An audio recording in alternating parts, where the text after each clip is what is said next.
For more than a decade, viewers have welcomed Savannah Guthrie into their homes each morning. On Today, they see the bright smile, the sharp legal mind, the steady composure during breaking news. She has interviewed presidents, comforted grieving families, and shared pieces of her own motherhood journey with warmth and humor.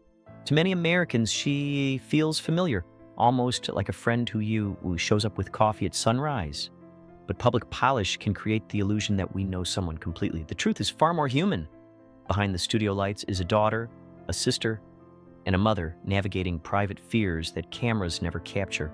When her elderly mother disappeared in Tucson, that polished composure gave way to something raw and deeply personal, a reminder that even the strongest public figures carry private chapters the world has never read. Crisis in the Catalina foothills. In February 2026, Savannah returned to Tucson after her 84-year-old mother vanished from her longtime home in the Catalina foothills. What began as a missing person report quickly became a large coordinated search involving local authorities and federal agents. Yellow tape surrounded the familiar adobe house. Volunteers combed desert trails, drones hummed overhead against an endless blue sky. Inside a rented house nearby, Savannah and her siblings, Annie and Cameron, gathered around folding tables covered in maps and tip sheets. For 10 long days, they lived in suspended time, sleeping little, replaying possibilities, clinging to hope. Savannah, accustomed to reporting difficult stories, now found herself in the center of one. There were no teleprompters here, no structured segments, only uncertainty, fatigue, and the unbearable weight of waiting for news about the woman who had shaped her entire life.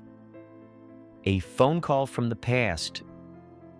On the 10th morning, Savannah stepped outside to answer what she assumed was another update from investigators. Instead, she heard a voice she had not spoken to in years. Elena, someone from her teenage past, introduced herself gently but urgently. The call did not contain threats or demands. It carried concern and unfinished history. Elena explained she had been following the news and felt compelled to reach out, worried the details from long ago might somehow be relevant. For Savannah, the moment felt disorienting. In the middle of a family crisis, she was suddenly face to face with a younger version of herself she had long tucked away. The conversation was emotional, not explosive. It stirred memory more than scandal. And when Savannah returned inside, pale and quiet, she realized that part of her story she once kept separate from her family might now need to be shared. Growing up under high expectations, Savannah's teenage years in Tucson were shaped by both love and pressure. After her father died when she was 16, her mother became the pillar holding the family upright. Nancy believed deeply in resilience, faith, and forward motion. "We keep going," she would say during hard times. Savannah internalized that lesson. She excelled academically, joined debate teams, and set her sights on college with determined focus. But like many teenagers, she wrestled privately with identity and independence. She admired her mother's strength, yet sometimes felt there was little room for uncertainty. Emotions were managed quietly. Achievement was visible. In that environment, Savannah learned to compartmentalize, presenting confidence outwardly while processing doubt inwardly. It was not deception, it was survival in a household recovering from profound loss. That dynamic would shape how she handled vulnerability for years to come. A friendship that mattered. During high school, Savannah formed a close friendship with Elena, a slightly older creative spirit who encouraged open conversations about identity, art, and personal freedom. In a conservative environment, those discussions felt expansive. They attended community events, wrote poetry, and talked about the future in ways Savannah hadn't experienced before. Their bond offered emotional refuge at a time when Savannah felt pulled between grief, ambition, and expectation. It was a formative relationship, one rooted in trust and exploration rather than rebellion. Savannah chose to keep much of that chapter private, not because it was shameful, but because she feared it would complicate an already fragile family dynamic. Privacy felt protective. As life carried her forward to college, law school, and eventually journalism, the friendship gradually faded into memory, though its impact remained part of who she became, balancing ambition and identity. As Savannah's career advanced from local reporting roles to national prominence, she became adept at managing different aspects of herself. Professional discipline was essential in broadcast journalism. She worked long hours, studied legal cases, and prepared meticulously for interviews. Meanwhile, her personal growth continued quietly. Like many people, she evolved over time, refining her beliefs and understanding herself more fully.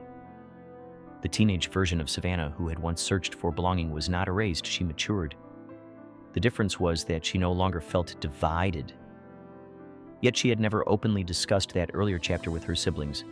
It simply felt distant, separate from the trajectory her life had taken.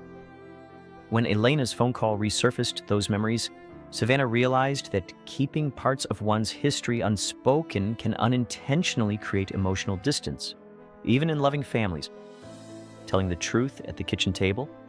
That afternoon in Tucson, Savannah gathered Annie and Cameron around the kitchen table and explained her teenage friendship with Elena.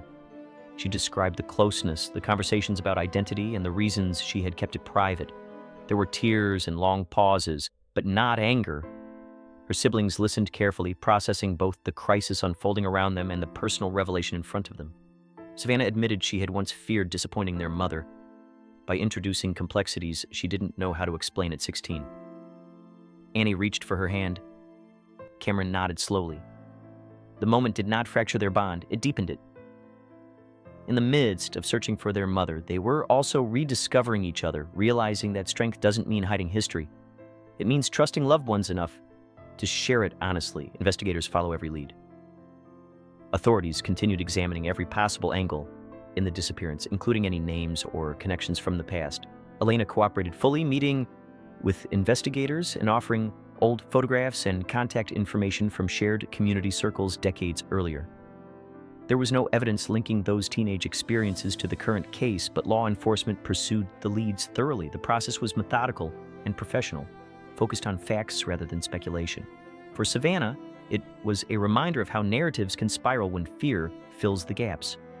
What mattered most was finding answers, not constructing dramatic explanations. The past was part of her life story, but it was not a shadow conspiracy.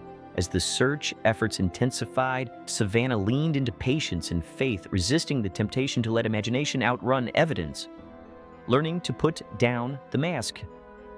Late one evening, Savannah stepped onto the patio alone, desert air cool against her face.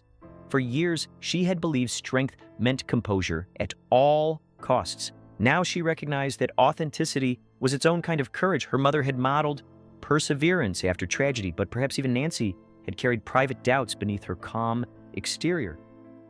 Savannah whispered a quiet apology into the night, not for who she had been, but for ever believing she had to hide it. She understood that love is rarely as conditional as our fears suggest. The woman who wakes up America each morning was still there, but so was the teenager who once searched for identity in quiet corners. Both were true, both were hers, and embracing that fullness felt less like exposure and more like relief. Keep moving forward with honesty. When Elena arrived in Tucson, the reunion was gentle and reflective rather than dramatic. Two women, older and steadier now, spoke about the years between them with maturity and respect. There was no grand reckoning, only gratitude for what they had once shared and clarity about where life had led them. Savannah's siblings welcomed the conversation with openness. Whatever lay ahead in the investigation, the family had already crossed an important threshold. Truth had replaced silence.